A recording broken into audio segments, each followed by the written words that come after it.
Are you one of the leaders or managers firefighting all the time and feeling unhappy with your time management approaches?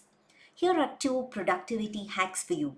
The first is all about calendar management, but in that calendar management, the important thing is 50 to 60% of your calendar proactively managed. Only then you'll be able to focus on your own leadership and growth. Otherwise, you'd pretty much be doing what your team members need to be doing all the time. The second is something called time cushioning. Every day, if you're having about 8 hours of work day, are you keeping 6 hours for the most important tasks and keeping 2 hours to help you to develop your coaching capabilities? How can you coach your team members to become independent achievers?